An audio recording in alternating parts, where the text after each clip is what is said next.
प्रश्नोत्तरी। गुरुवर नमोस्तु। लगातार मोबाइल का प्रयोग करने से क्या चरित्र और मन का हनन नहीं होता?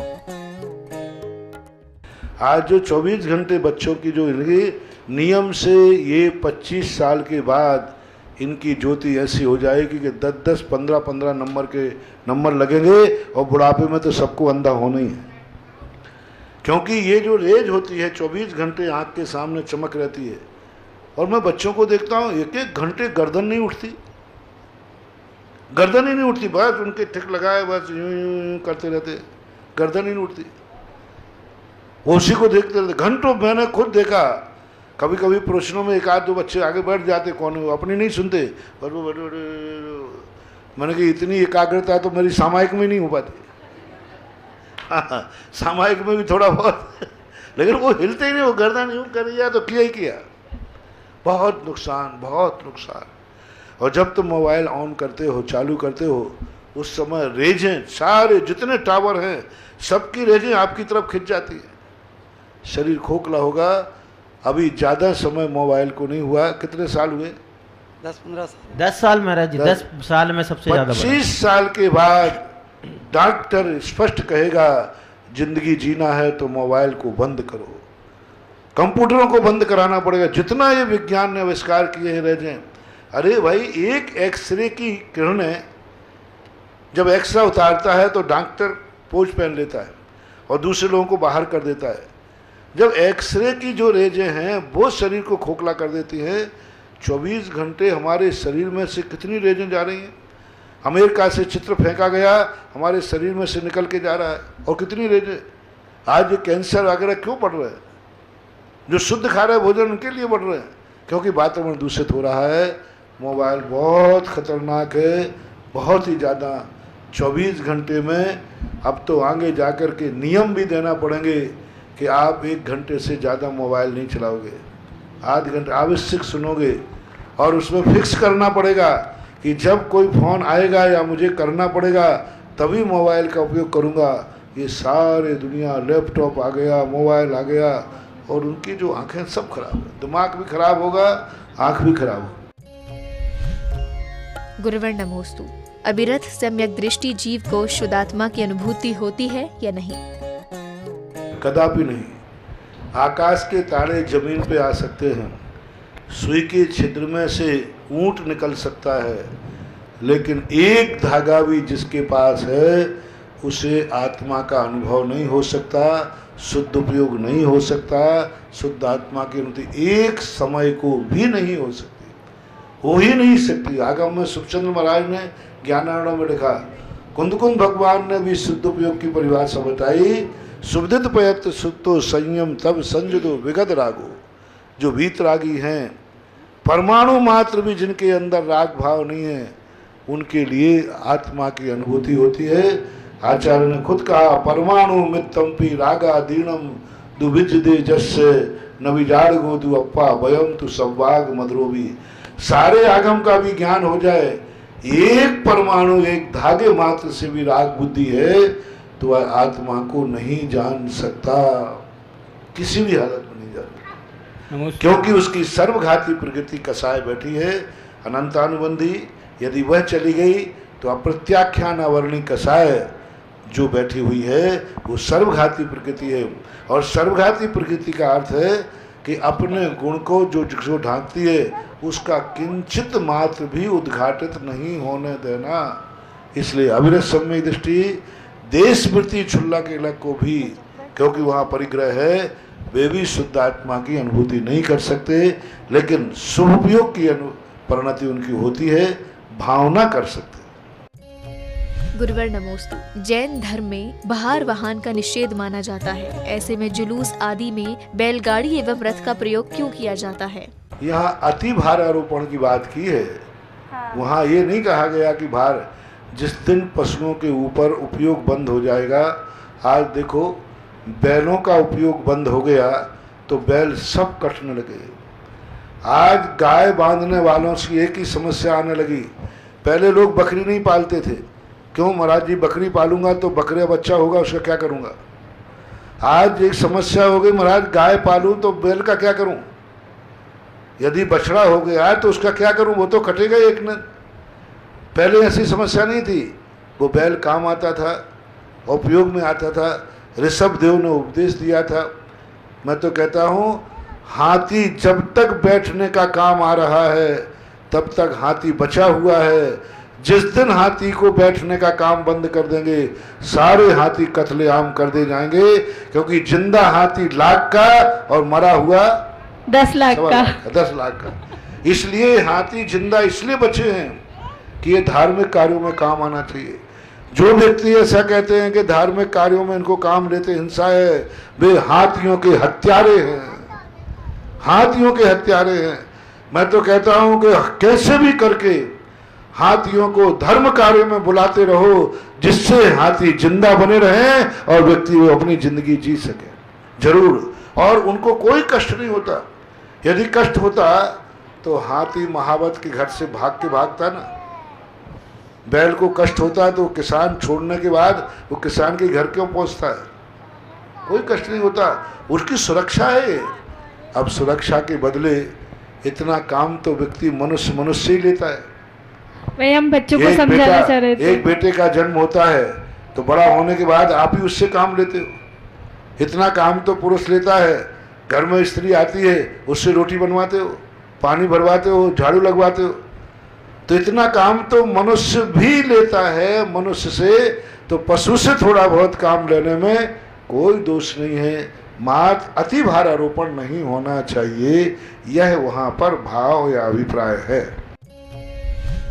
गुरुवर नमोस्तु। जैन धर्म में गौ सेवा का क्या महत्व है और गौशाला का रखरखाव किस प्रकार का होना चाहिए?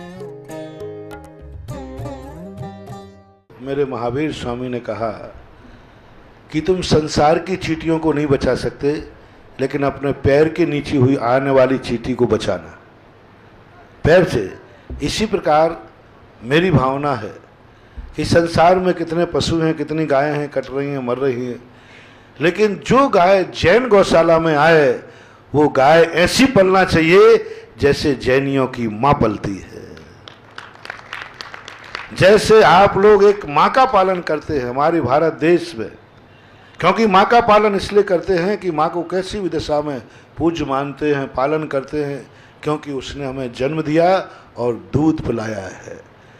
वो माँ तो मुझे 6 महीने साल भर दूध पिलाती है, ये माँ तो ना जाने जिंदगी भर कितनी पीढ़ी को दूध पिलाती है। एक गाय ऐसी थी, अभी मैंने कहीं बिहार में, बोले महाराज जी ये गाय हमारी 3 पीढ़ियों को दूध पिला रही है, दादाजी को, मुझे और मेरा बच्चा है।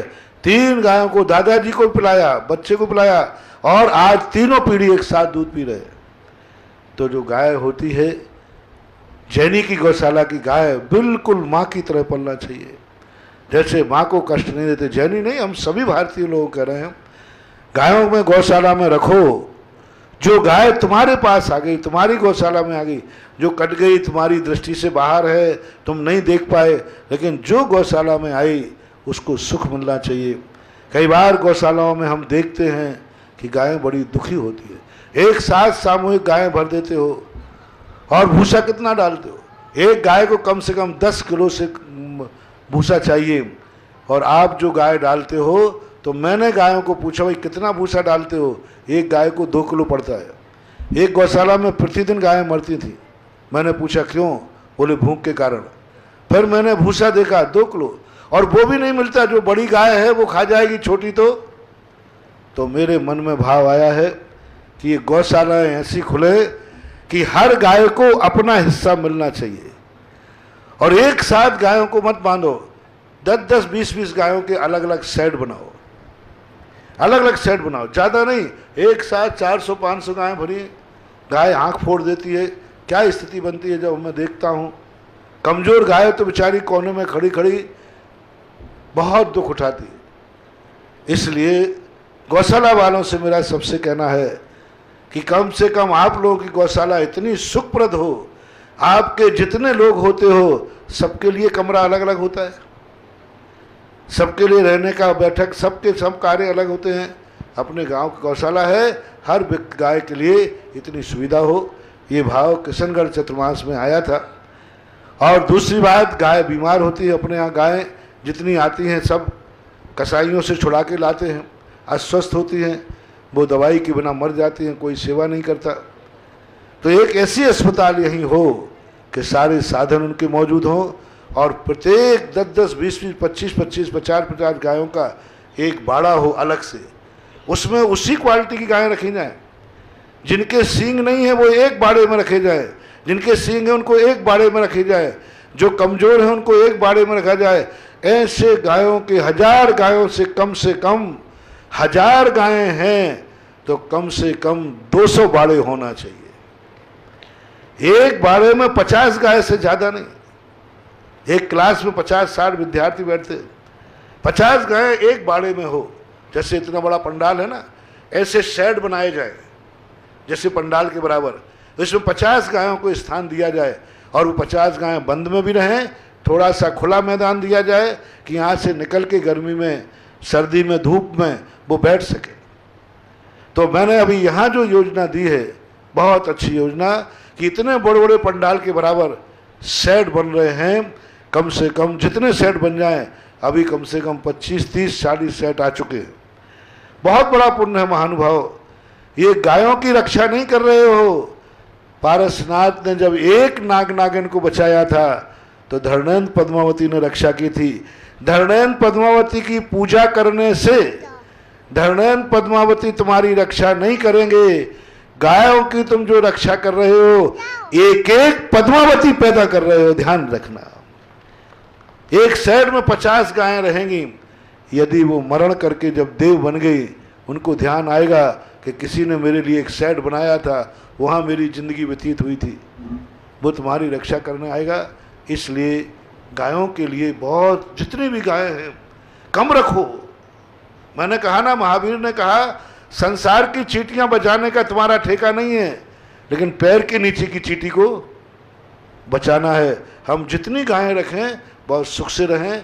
किशनगढ़ में भाव आया था, किशनगढ़ समाज ने बड़े उदार मन से एक बहुत बड़ा हॉस्पिटल, बहुत बड़ा, करोड़ों रुपया लगा करके बहुत बड़ा हॉस्पिटल गौशाला का बनाने का भाव किया है, जिससे सुखमय गाय रहे। उसके साथ फिर योजनाएं बनी, तो किसी ने 50 गायों का सेट, किसी ने 25 गायों का सेट बोला है, और भी बोलना चाहिए। मेरा कहना है कि 100, 150, 200 सेट ऐसे बने और हर गाय अपनी सुख की जिंदगी जिए और गर्व से जाके कहे कि जैनियों ने मेरा पालन किया है अपनी माँ के समान, क्योंकि गाय का दूध अपन पीते हैं। इसलिए गुरुवर नमोस्तु। संत मुनि दान के लिए पैसे ले तो भक्तों को क्या करना चाहिए? कदापि नहीं देना। वे सब गलत कार्यों में ले जाते हैं, बहुत गंदे कार्यों में उपयोग होता है। जो भी साधुओं को आप पैसा देते हैं और साधु स्वयं पैसा लेता है, सब गलत कार्यों में जाता है, भ्रष्ट कार्यों में जाता है। एक साधु को भ्रष्ट करने का पाप लगता है। कदापि नहीं देना, भूल कर नहीं देना। साधु अभिशाप भी देवे तो कह देना अभिशाप दे दो, चिंता मत करना। ऐसा साधु तुम्हें अभिशाप देवे तो यहाँ आने की जरूरत नहीं, आंख बंद के मेरा नाम ले लेना, वो साधु ही भस्म हो जाएगा, तुम्हारा कुछ नहीं बिगड़ेगा। क्योंकि ऐसे साधुओं के पास कोई शक्ति होती ही नहीं है, वो तो डराते। कदापि नहीं देना, भूल कर नहीं देना।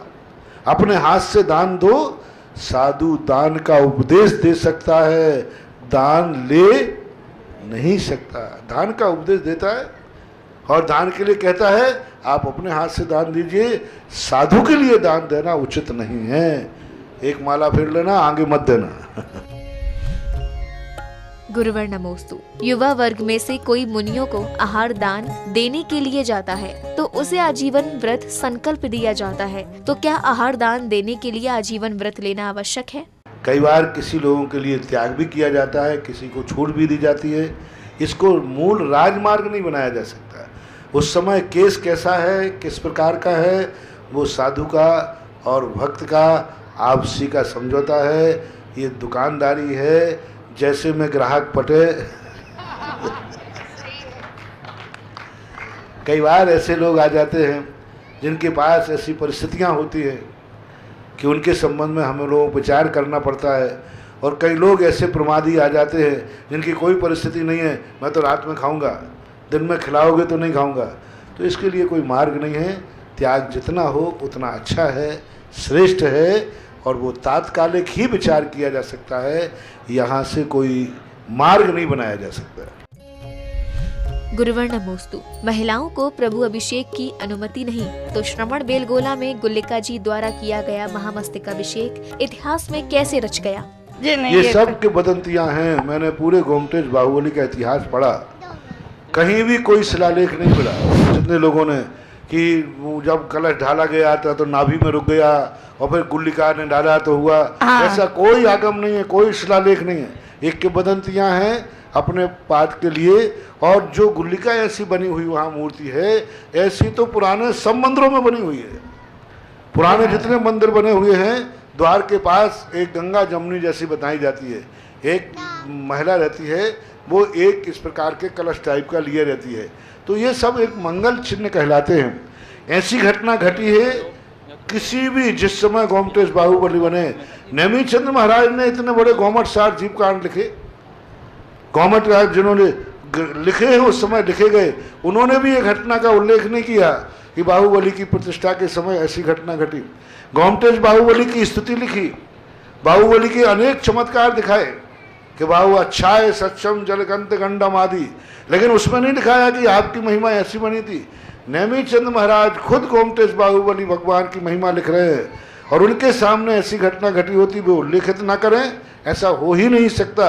ये सारी किंवदंतियां हैं, और अपनी मत को पुष्टि करने के लिए किंवदंतियों को लोग प्रमाण मान लेते हैं।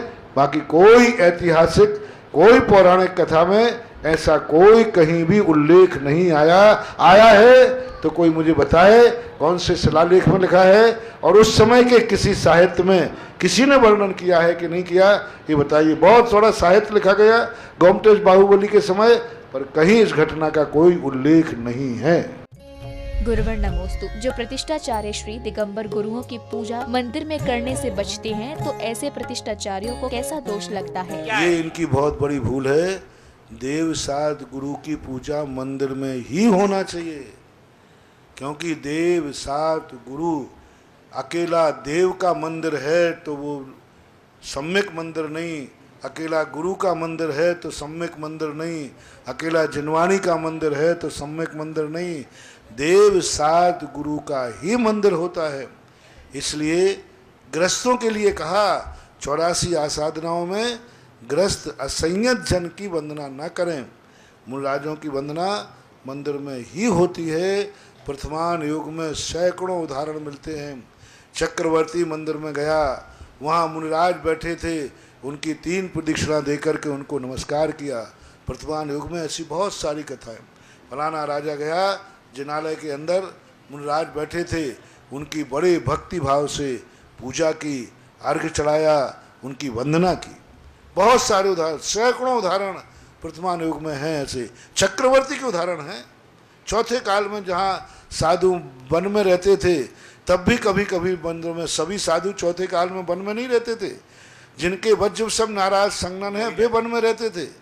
जिनके वज्र सब नाराज संगनन नहीं हैं, हीन संगनन वाले हैं, वे तो चौथे काल में भी मंदिरों में ही रहते थे।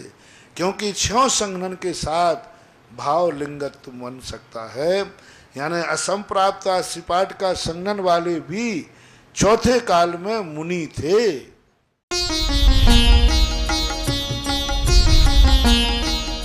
सुधा प्रश्नोत्तरी।